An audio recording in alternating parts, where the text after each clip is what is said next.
Honestly, how freaking cute is this? How cool is this? Like one light and you can do all this. How's it going, guys? My name is Andrew Murphy from Down Under in Gold Coast, Australia.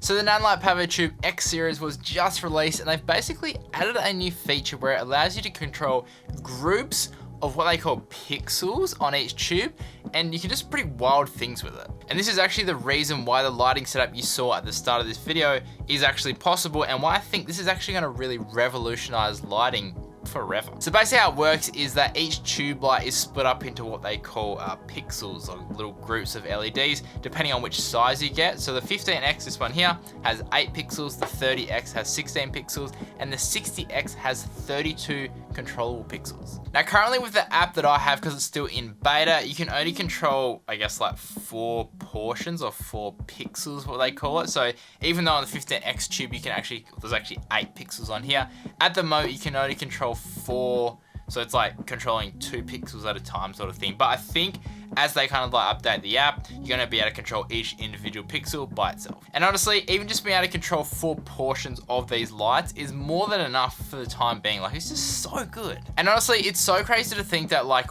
one single light is able to be a key light and a hair light, or potentially like a background light. And not just that as well, like the key light can be CCT, it can be 5600K, and then the hair light can be RGB, like so sick. So now let's just jump straight in. I'll show you how to set it up from start to finish. And Nanlite's actually made the process quite easy, which is really awesome. Now, if you haven't set up the Nanlite app, or you don't understand how to use it, I'll leave a link up here to a full video where I've kind of broken down how to set it up, and the scenes and the fixtures and all that kind of stuff, explaining what everything means and how to get it set up to start with. So now once that's all set up, this is where the magic starts to happen. So basically once we're in the app, we just choose the light we're going to use.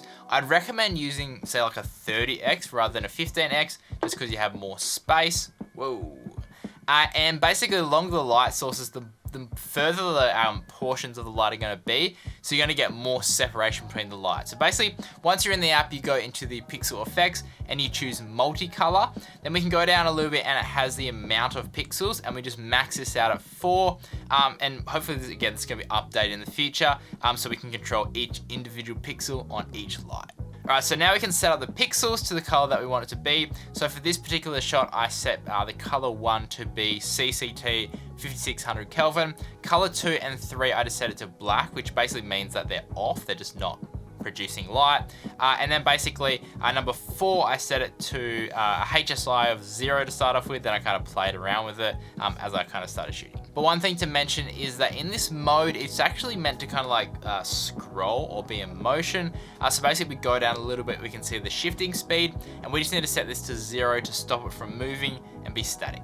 Now currently in the beta version of the app that I have, you can't dim individual pixels. You can only dim it, I guess, like universally. But I'm pretty sure that once the app actually gets updated, you're going to be able to control each individual pixel with like intensity, saturation, and HSI, so hue, saturation, and intensity as well on each individual pixel, which will be amazing, because I noticed that like the key light was a little bit too bright. I would have liked it to be a little bit less, but at the moment we just can't control it individually. Alright, so now once we get this all set up, you might have run into the problem where the pixels aren't on the ends of the tube, and that's basically because of that shifting speed. So to fix it at the moment, because they're still trying to work out exactly how to get it to fix there, basically we just have to turn the shifting speed up until it gets to the ends and then turn it back down to 0. It is kind of a bit finicky at the moment, but I have requested that they have some sort of like reset or still button where it basically just stops the motion and resets it back to the 1, 2, 3, 4 pixels